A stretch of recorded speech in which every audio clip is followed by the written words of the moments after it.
Hey, everybody, and welcome back to another episode of the Hartford Small Biz Ahead podcast. My name is Gene Marks. Thank you so much for joining us. I am here with the wonderful and great Nora McInerny, who I just figured out how to pronounce your last name, McInerny, because I'm such a fan of the Wrexham show with Rob McInerny. So that name was like rattling around in my head, Nora. You know, that this just made it a lot easier. So you can thank him if you ever do meet him or see him. I will. Yeah, it just makes it that much smoother. Thank you so much for joining us. Nora, you have a very, very fascinating story that I'm going to ask you to share with our audience. And give us an idea of the kind of content that you create, and then we want to talk about business. But first, let's just start with your story as well. It all started with, I believe, an obituary, correct? Yes. My husband, Aaron, and I wrote his obituary together when he went on hospice after 3 years of treatment for stage 4 glioblastoma, which is just another way of saying incurable brain cancer. And his obituary went viral in 2014, which was, I'm sure you remember, a simpler time. We were all on one algorithm. We were all on the same internet. If I asked you about, if you'd seen, have you seen that video of whatever? Yes, you had. You Well, weren't like, nowadays, wait, which one is that? yeah, Like nowadays ChatGPT could write the obituary for you, So right. different era in 2014. Right. So it went viral, and that was I don't know if it was really the start of something. It brought attention to things that I was already doing and who we already were beforehand. But I went from being a person who would have likely been voted least likely to ever have her own business. I could not think of anything that would interest me less than just the word business. No, thank you. To being a person who has had several businesses and not all of them winners, I'll be honest. No, it's fair enough. What's your product? I should know that, right? And this is how I think maybe, I'm not a real business person, or maybe that's just my insecurity talking. You're joining the crowd. I think the product is story. The product is sometimes books. I'm an author, so I've written 5 books for myself, and I also do collaborations with other people where I am not on the book title itself. Right. So I've written 5 of my own books and a few for other people as well. I've written screenplays and television shows, and I write and produce now 2 different podcasts, Terrible Thanks for Asking, and It's Going to Be Okay. So there's a lot of things that you've got your fingers in, and that's how you're generating revenue for yourself. And a lot of it is it's based on your story of grief and handling some of the some of the moments of grief that have happened in your life, and providing inspiration for a lot of other people.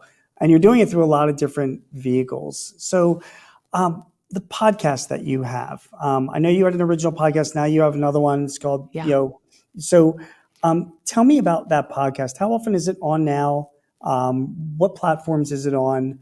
And I'm most interested in how you're monetizing it.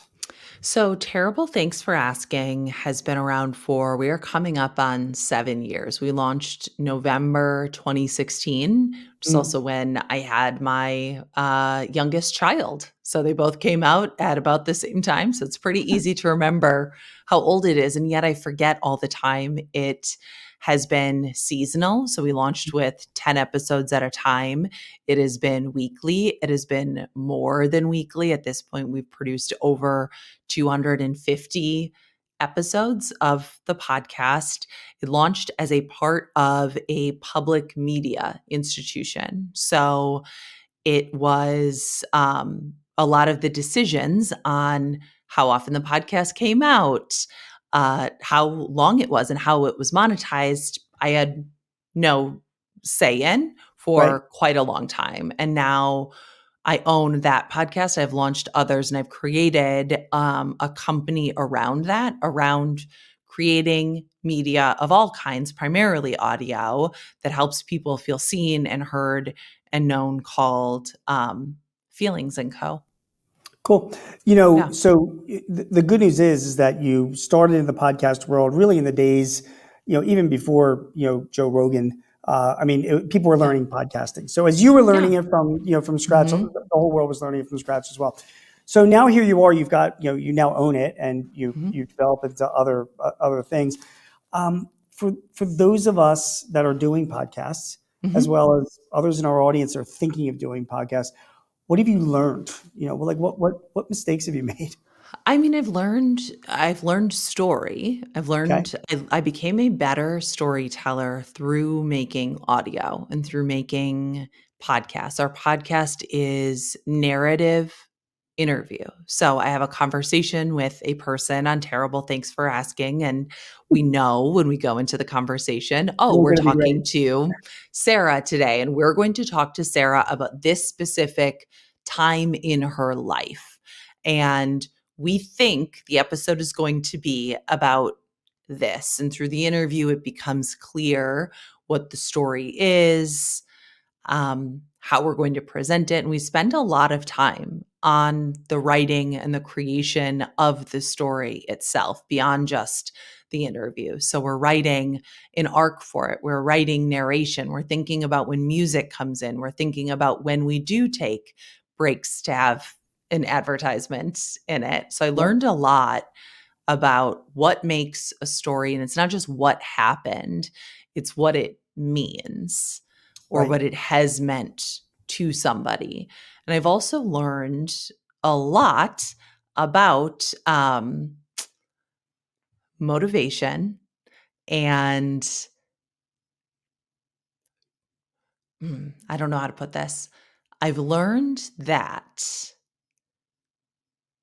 your motivation for creating, if it is something in the artistic realm, if you're creating media, if you're creating something that is designed to make somebody feel, that is designed to connect with somebody, you have to think about your audience more Sure. than you think about yourself. Right. Podcasting went through several sort of bubbles and booms, none of which I have really participated in, even though I have like a top 5% podcast in Terrible Thanks for Asking.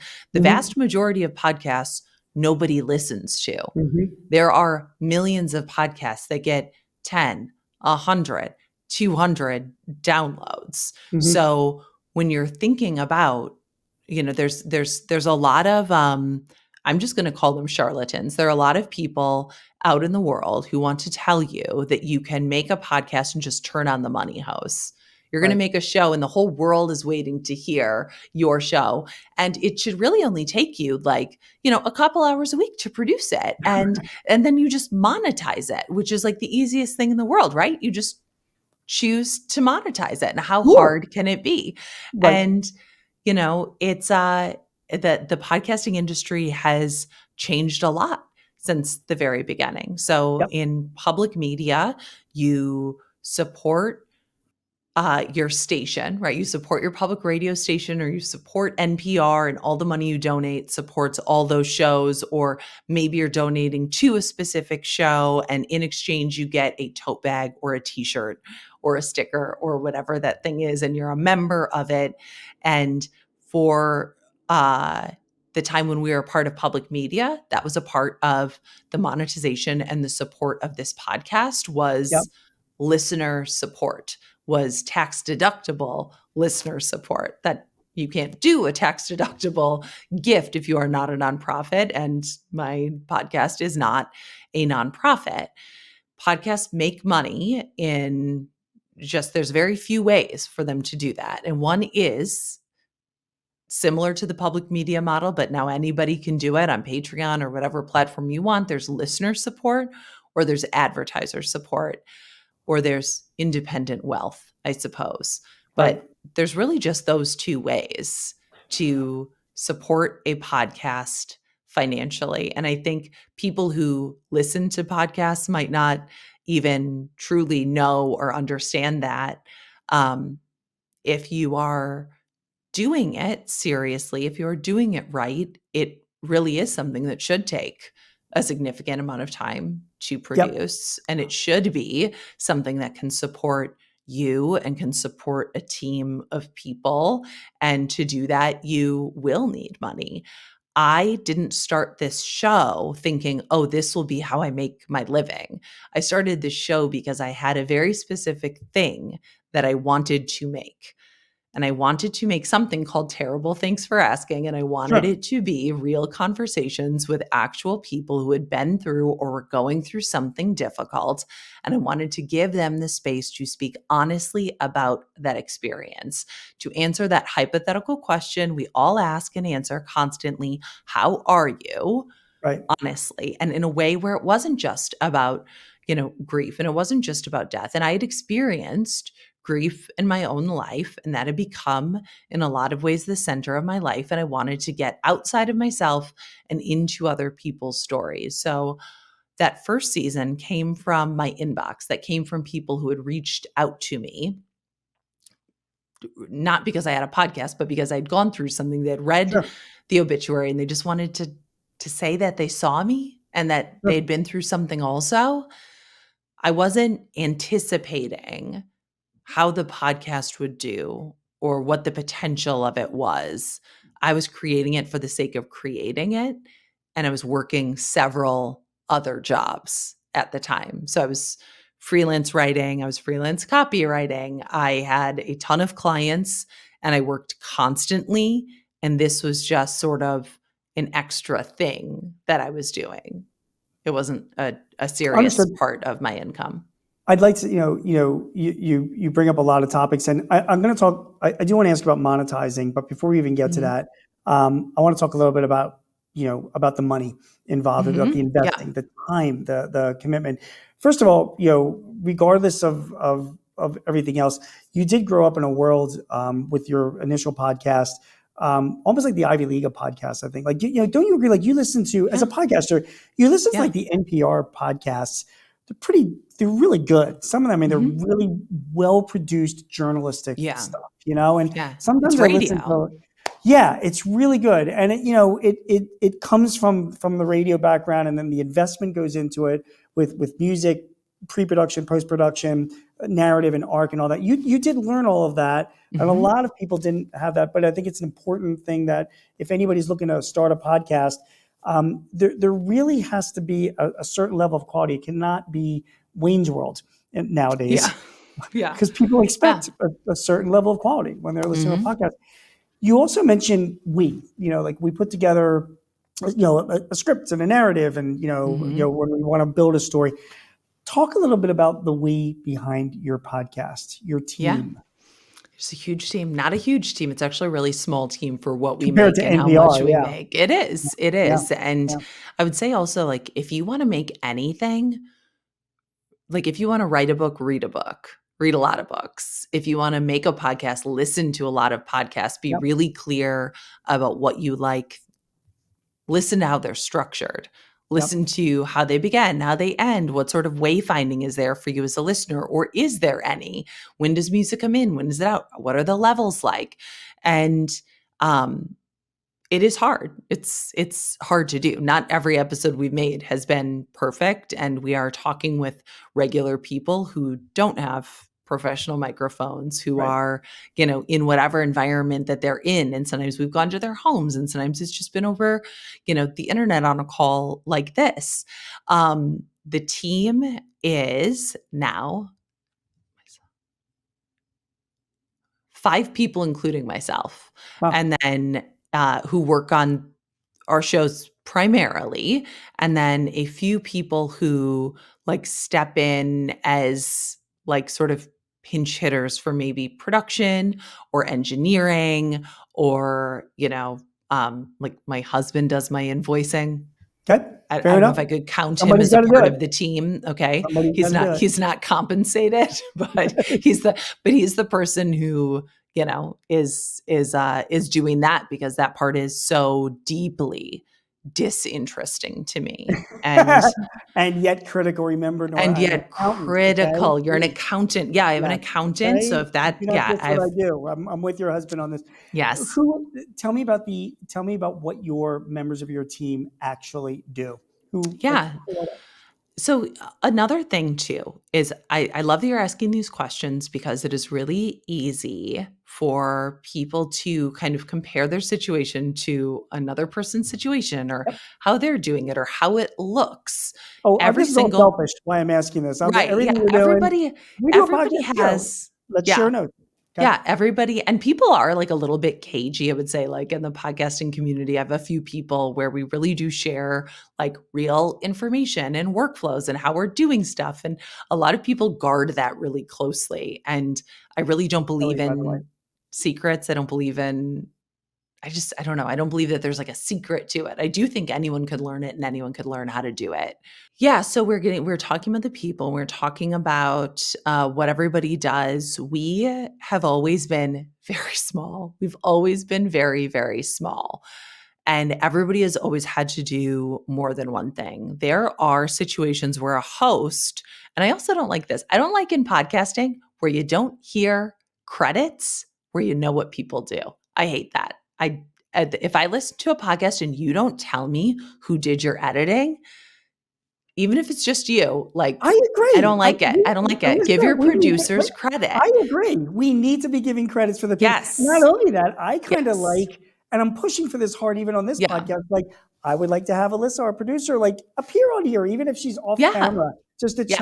kind of like Howard Stern and Robin, like just like Yeah. a little bit of the Just banter. let I think her is kind of fun to yes. do. Why not? Yes. Everybody should Let enjoy it. her yes, and it's also like it's good for people to understand like it's the work that goes into it. Yeah, So we have everybody's basically a producer. Everybody's a producer because everybody works on an episode. I'm a producer. There are situations and hosts who literally just come in and they talk and they don't touch anything else about the episode.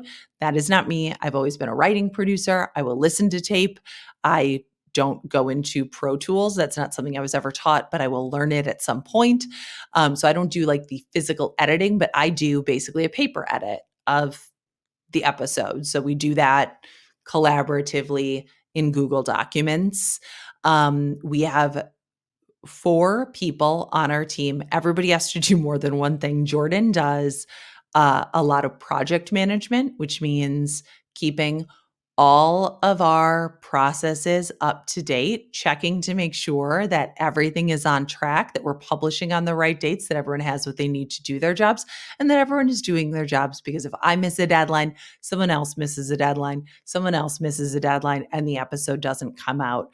Claire and Megan and Marcel are doing pre-interviews. So before I sit down to talk to a person, a producer talks to that person and susses out sure, what it is, what sure, the potential for the story is. Is this a person who's really ready to talk? Do they just think sure. they're ready to talk? What's the story? And by We the have way, regular if I can yeah, interrupt, so whenever I've done TV stuff for the better networks and the more higher watch shows, there's always a pre-interview. This is like yeah, you'll hear anybody yeah. that's on Jimmy Fallon or whatever. I mean they'll Mhm. mention even like the biggest celebrities they get pre-interviewed, so you know what you're going to talk about, and you can also suss out if the guest is communicative or not, or if they're a dud, Yeah. or what Yeah. might bring them out. So that Yeah, makes or like, yeah, what you need. And like it just helps you feel like prepared sure. for the actual interview itself. So I was late to this interview because I was also late to the first interview that I did for Mhm. my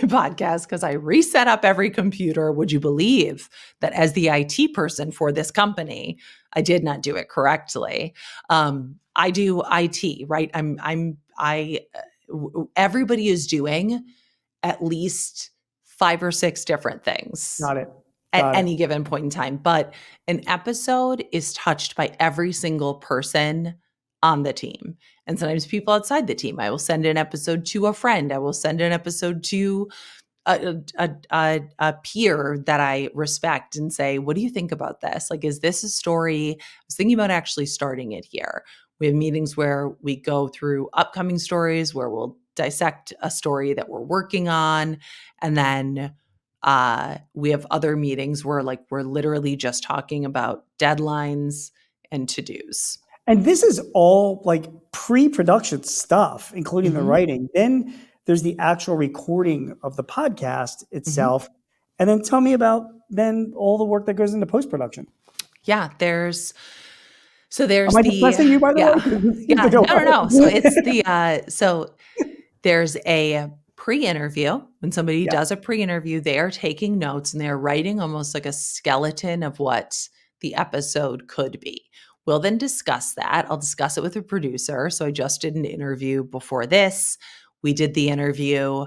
Afterwards, we hung up, we called each other back, and we talked through the best parts of the interview that I did and how they would fit into what we had already sort of constructed and what we needed to reconstruct.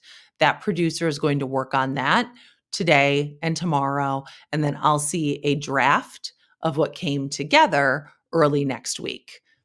I'll go in, I'll do some more writing, I'll record my narration. She'll assemble that all into a file. We'll listen to a rough version of it, and then it will go to an engineer who can smooth it all out, make sure the levels are correct, maybe remove any egregious background noise. There's been a couple episodes where like there's just literally nothing that we can do about right, some of the environmental noise or right, I went from going into a studio every week before COVID, like going into a soundproof room right. To doing this from to like your bathroom. yeah, and like doing it Yeah, from my closet. yeah, And, I normally would be recording in my closet, but if there's a camera on, I can't be in my closet because I look like a ghost. So, um, and then, yeah, and then there's so much afterwards. There's putting it on your hosting platform, making sure it is going out to all of the different ways that people receive podcasts. We do a transcript of every single episode so that if you're hearing impaired, you can still get something out of our podcast, or if you want to read it, if you want sure, something like that, sure. that it's there and it's available for you. Every episode has its own landing page on the website so that when you're looking through our show notes, you can go to that page. You can get the transcript for it. God, what else? And let me, if I can interrupt you while you collect your Yeah. thoughts, like somebody's got to set up the landing page. Somebody has got to Hmm. make sure the transcript gets done and Yeah. then upload it on the landing page. Somebody has to Hmm. take the raw file, of the actual episode and make sure it gets distributed to Spotify and Apple and all the other Yeah. podcast. Yeah. Somebody physically has to do like all All of of that those stuff things. after it's been Yeah. packaged up. And then you Yeah. do engage with your community as well. Hmm. Right. So how do you do that? And is that you or is that your team? It's everyone. And I mean, Yep. we don't we've had to deprioritize like the social media stuff because we don't have a person to do it. And if the Hmm. choice is focusing our time on promoting the show or like making the show, we're just going to make the show. We're just going to Understood. make the show. And, Understood. I the social media stuff across everything that I've ever done has been primarily me Yes.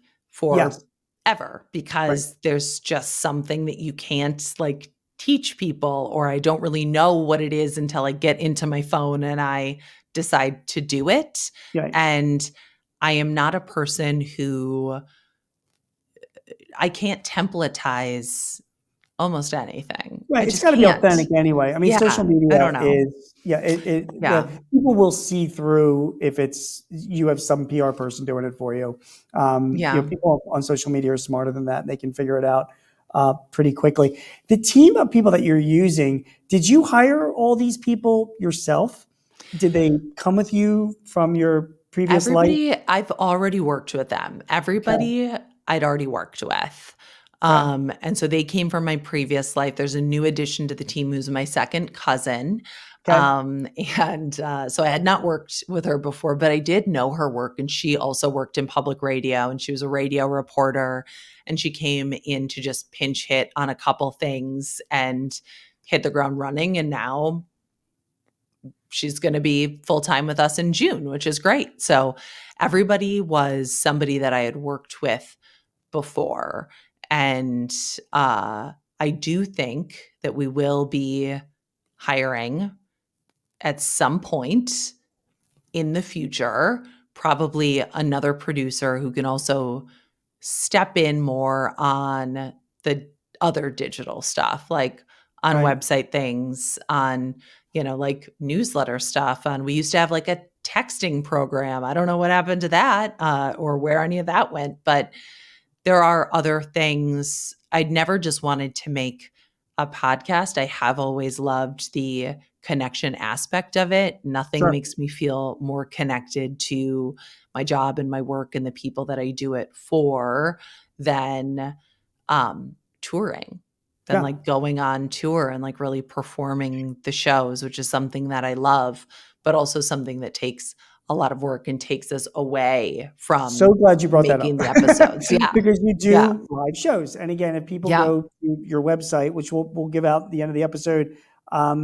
people can watch you do your thing live.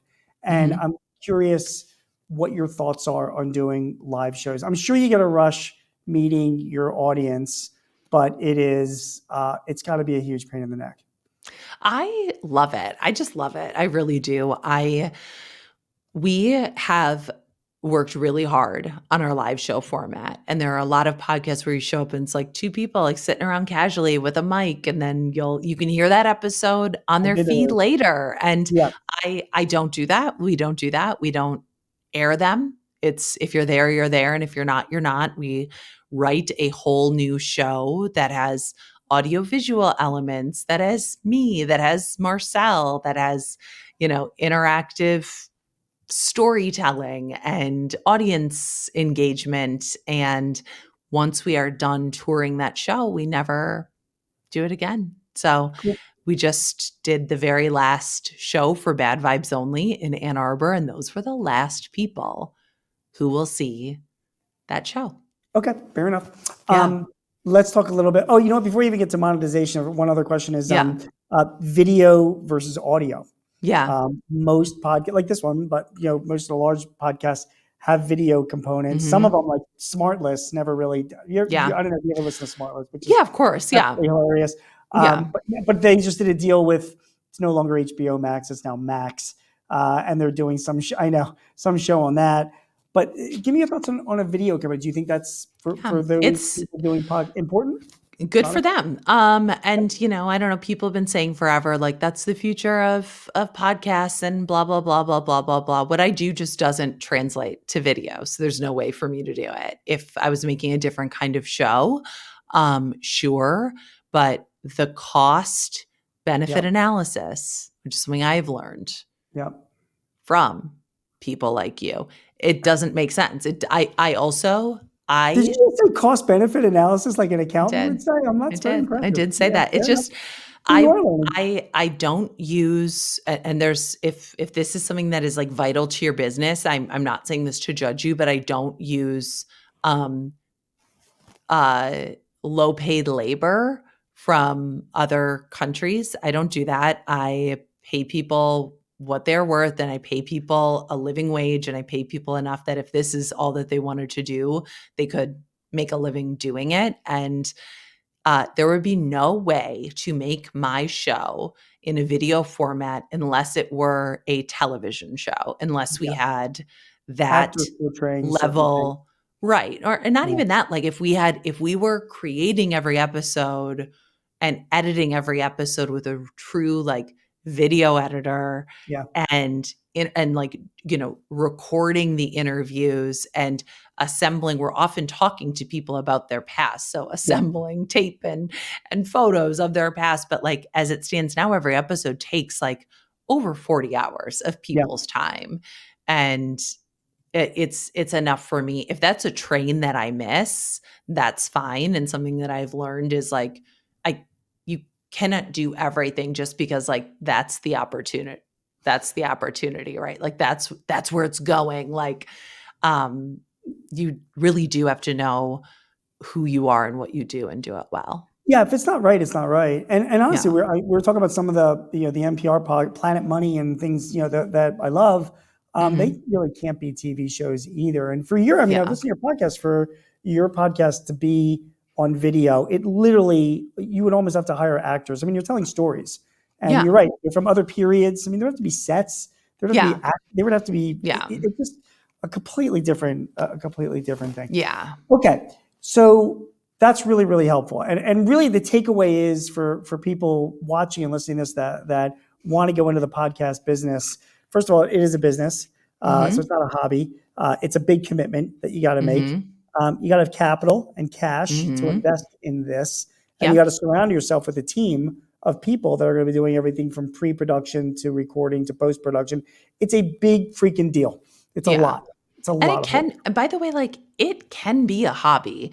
Like I do believe in like a minimum viable product and in trying stuff out and being like, oh, like in a lot of ways, I thought I would just make 10 episodes of Terrible Thanks for Asking, and that would be a thing that I'd made. And like, Sure. okay, and on to the next thing. And that's how I think about even creative projects. And I've never sat down and thought like, wow, what is like, how does this all like, what is the next big thing? And like, that doesn't inspire me. Like, I have to have an idea and chase it down that rabbit hole.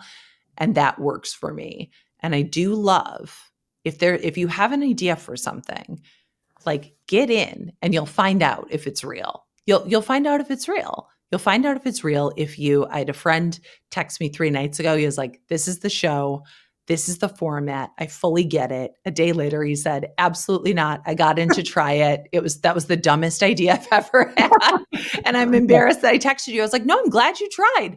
I'm glad you tried. I'm glad we're not sitting around 5 years from now being like, "Oh man, I wish we would have chased down that idea." No, you just tried that idea. And like, now you know it's not that. It could be a different version of that, but like it just needs some more thinking. Like we're working on new shows all the time. I'm working on new shows all the time that might not ever see the light of day.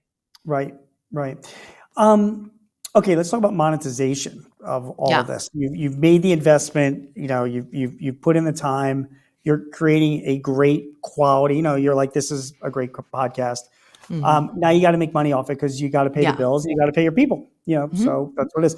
So I'm gathering from your live show. I'll just start with the easy stuff. I think your live shows, you sell tickets, right? You charge Yeah. admission for people to come to that. Yeah.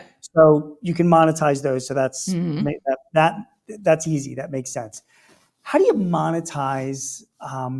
You said at the beginning of this conversation, there's like a bazillion podcasts that are out there. There's a lot of noise that's Yeah. out there. So how do if you were giving advice to people that want to do their own podcast and say that they're Mhm. willing to spend the money and make the investment and make a quality product, though, what advice would you have for people that want to make money off it? You said there's advertising is a big Mhm. part of that.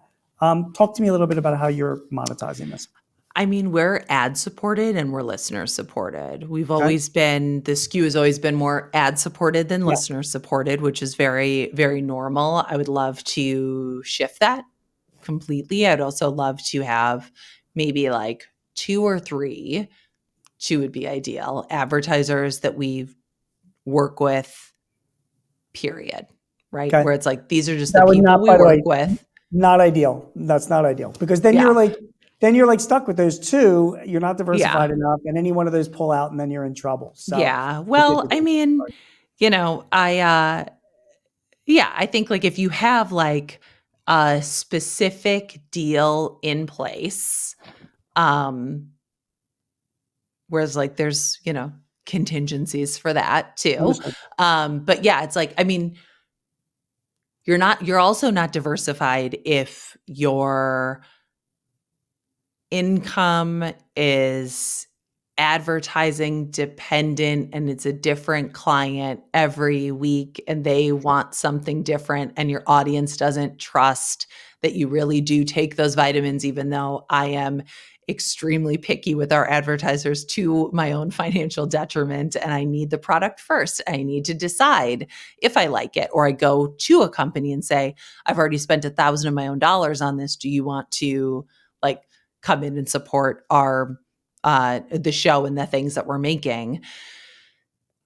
There's so many ways to talk about podcast advertising, but there's primarily two kinds of ads. There are host reads where a company pays a host to read the advertisement. Those are the ones that you hear on Yeah. larger podcasts. And you typically don't get those deals until you have, like, I would say, like at least 50,000 downloads per episode. Mhm. And those they pay a premium for. They're paying a CPM, which is a cost per thousand listeners.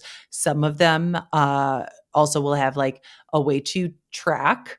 You get a code, you get a special URL. They're tracking the efficacy Yeah. of these Yeah. If ads. you like this, Um, go to this website to buy. They know that right, heard it on your show. Okay. right. And so if you can't like, not like, imagine just like it's hard. It's hard to support all the content that you like, but like listening to someone's ad is a way of supporting Yeah. them. Yeah. Listening to the ad, if you want to buy something through that link, it supports them, but even just listening to the ad is a way to support them.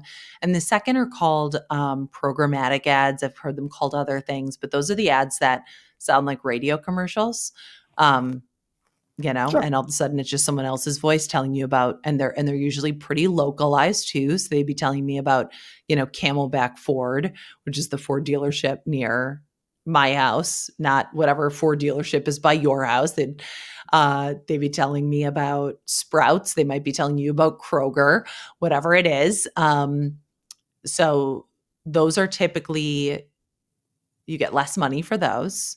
But they're also, depending on your hosting platform, something that you can just like turn on, Sure. essentially. And they might have, a lower CPM, but they also might have like a lower entry, so that if you have like less listeners, you might still be able to turn those on, but that would just depend on the platform. And that's not really something that I can speak to, but like when you can monetize something, because I only have the shows that I Sure. have, which are monetized the way that they are. And I think, did I answer the question? Was that You enough? did. No, you Okay. did. Sure. But I more to even add on. So the advertisers themselves, are you now at a stage with your shows where the advertisers are coming to you, or are you still pitching companies to advertise There's on your? both. There's Okay. both. So it's still, Because it never ends, right? yeah, You're always yeah, yeah. talking about it, right? Yes, yes. Okay. And there are so many shows, and, so yeah, there are people that there are companies that we've been working with for years. And then Yep. there are companies that are like newer, and there are some companies that I've approached, and there are companies who have approached us.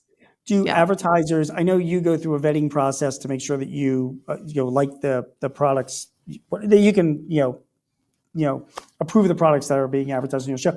Do they vet you? I mean, I'm sure do they they ever get do. involved? And do they get involved at all in your content? Like say, oh No. well, We okay, never talk to them directly. That's, through an agency and a salesperson, and no. okay. No, no, And no. who's talking to that agency and salesperson? You must have somebody on your team that handles that, not necessarily you, unless it gets Sometimes to, me, is it? sometimes me, sometimes a producer. It really varies. Like, I get all the requests, so I can say yes, no, or send it to me and I'll think about it. Sure. And then we send the ad back to the salesperson, and they listen to it and they approve it, and then we put it in our show. Got it. Okay. Mhm. So that's ads. Yeah. Tell me about listener support. So Yeah. Patreon is a big, sort of Patreon's a platform. huge one. Yeah, There are a lot of different versions. People are right. using Substack now. We are on a white label product for now. Um, and we do a few levels, and one is just ad free and bonus content. Hold on, I should actually look these up. Hold on.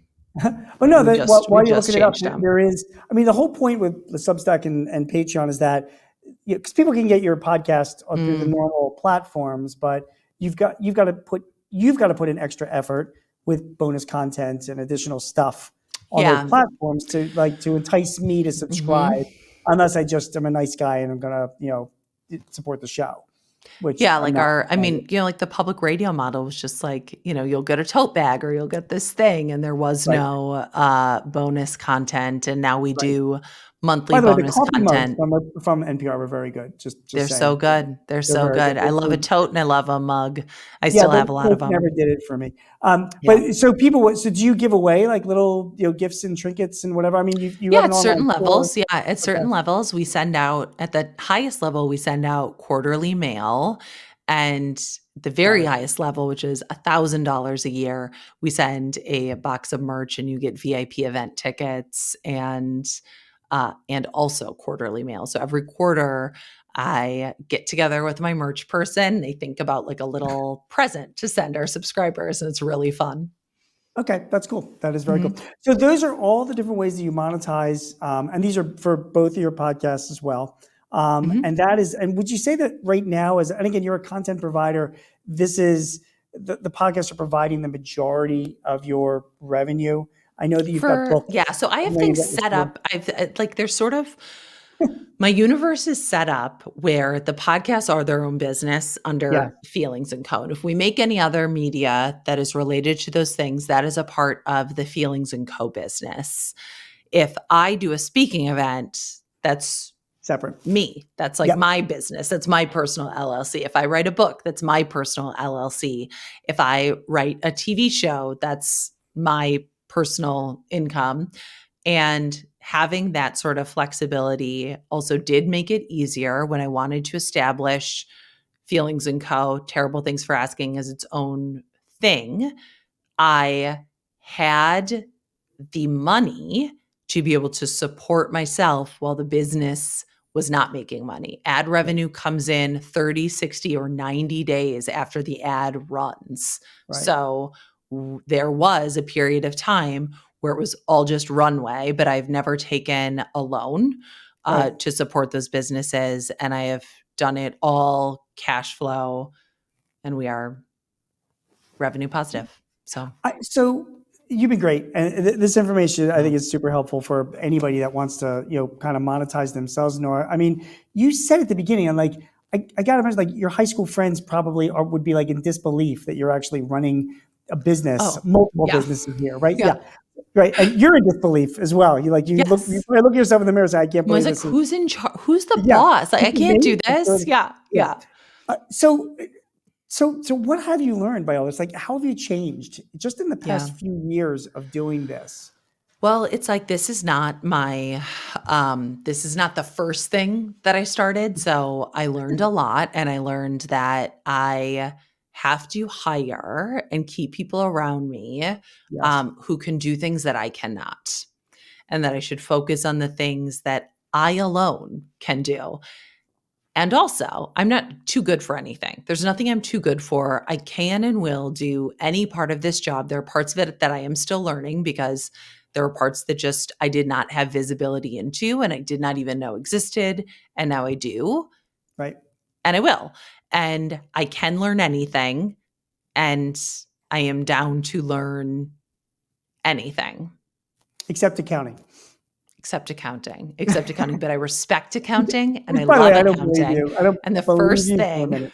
I love my accountant. And the first major change that I did was I got a fractional CFO immediately, Yeah. Yeah. immediately. And she did a full financial picture for all of my different income things for like Feelings and Co as a potential business. So Right. I could make decisions that were, I'm a heart focused person, but that decisions that were aligned with all of it, right? That made sense Right. for where we were and where we wanted to go. So I never want to be the smartest person in the room. I always want to be learning. And the second thing is, too, I think, like as creative people, as a creative woman, I do have a tendency to minimize like what I know or act as though, like, oh God, I don't know how it happened. Like, I'm not a dumb person. I do know what I am doing. And I didn't intend to have this be my career or my business, but it's a real one, and it's one Yeah. that I am so grateful to be able to do. I've got this uh, poster on my wall that I had my friend make me that says, "Shut up and do your fun job," because because I wrote that on a Post-it note to myself. I'm like, oh my God, shut up. Do your fun job. Like Right. you have such a fun job. You have a fun job, but you also do have to like respect it and treat it as though it's a job. Nobody cares. My friend Kate Bear is a poet. And people ask her all the time, like, well, how do you like, oh God, how do I get started writing? And she says, nobody cares if you write or not. You are the only person who cares if you write or not. You are the only person who cares if you have a business, who Mm. cares if you start a podcast, who cares if you do the thing that you want to do. No one else cares. So like you have to care enough to actually do it and to learn about it. And I'm all for jumping into something, but while you're in there, read a book, look it up, know what you're doing. It's great advice. You obviously we don't know each other at all or in this conversation, but you strike me as somebody that you surprised yourself. I think Yeah. I mean, I think you look at Yeah. yourself and the fact that you also said that like you can learn anything and you can figure it out. Yeah. Again, we didn't know each other before today, but I bet you 10 years ago, I'm not quite sure you would have said that about yourself. Oh Like things no. that seem to and that's Oh, inspiration for a lot of yeah. people. You have to realize Yeah. that most people have to understand that they can do this stuff too. We all have the capacity to learn. Yeah. It's not that it's not that complicated to do. Yeah. I mean, you think like I think all the time, all this stuff felt so mysterious. Like, oh, well, Right. that must be something that only a specific kind of person does. And that person already knows this stuff. Like, so if I don't already know it, I can't do it. And it's like, well, truly, I do believe anyone can learn Yeah. how to do anything. And also, here's what I really learned. Here's what I really learned. I learned when to quit. I learned when to quit.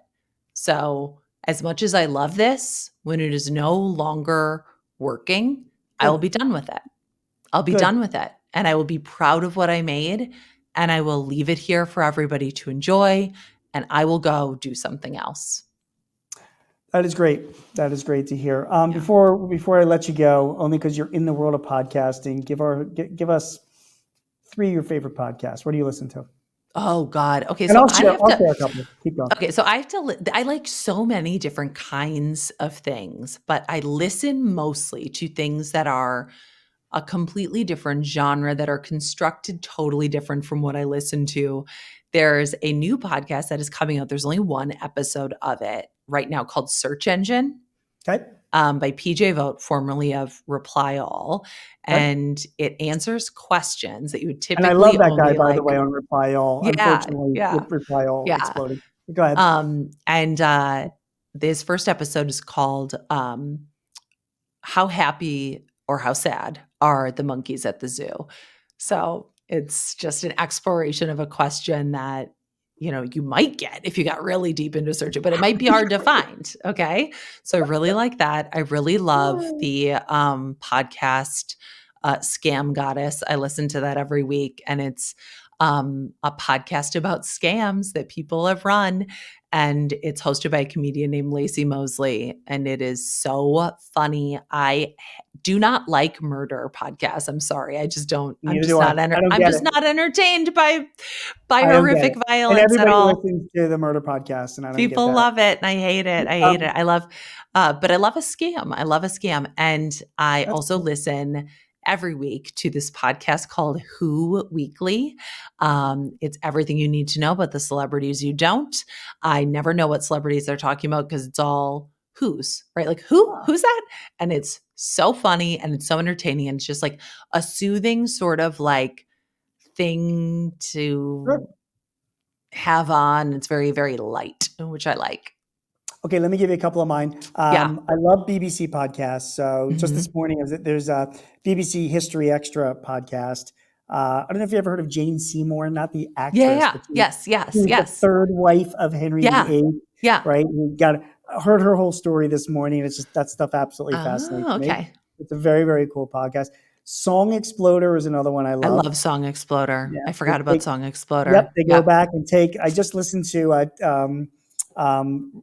Rick Astley's Never Gonna Give You Up, and how that all from the very beginning. I gotta listen to that because my child loves that Yeah, song. the guy was He serving loves coffee that song. in his Yeah, music, producer's place, and now yeah. he's like singing this song. So that is also an extra. And the other one that I just started listening to is Julia Louis-Dreyfus from Elaine from Oh, yeah, Seinfeld. yeah, yeah, She has a yeah, new podcast that's out, and she yeah. interviews women that are like over the age of Mhm. 60 and what she gives. So Yeah. she interviewed Fran Lebowitz, who I don't know if you ever heard I love Fran Fran Lebowitz, Lebowitz, so funny. absolutely hysterical, and it was Yeah, a really funny conversation. So those are my three recommendations. yeah. Well, Nora, you've been great. Thank you very much Thank for you. all of the Thank you for time that you having have me. spent. I have been speaking to Nora McInerny, who's the creator and host of the podcast Terrible. Thanks for asking, an author, speaker, selling lots of good stuff on our online store as well.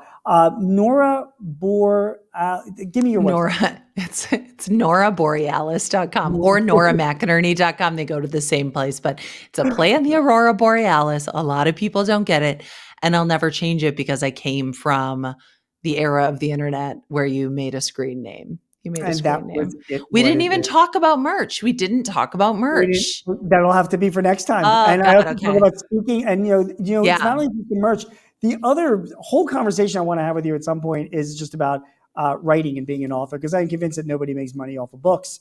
And I Yeah. don't know if you made any money off of your books Yeah. or what it served, but Mhm. that's a whole other thing, Mhm. which we can Mhm. get Yeah, into most another. people don't. I don't know if you saw those hearings when they were trying to do that merger, but, like, the It's vast when majority of they authors release the don't sell data. any Yeah, yeah, books. it's like four people, like Jeffrey Yeah. Archer, and Barack Obama made money off their books and nobody else did.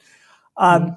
Thank you very much for your time. It was great. Thank you. Thank you. Everyone, you have been watching and listening to the Hartford Small Biz Ahead podcast. Thank you for paying attention to this great information that we were getting from Nora. My name is Gene Martz. If you need any help or advice or tips on running your business, please visit us at smallbizahead.com or sba.thehartford.com. Again, thanks for watching or listening. We'll see you again soon. Take care.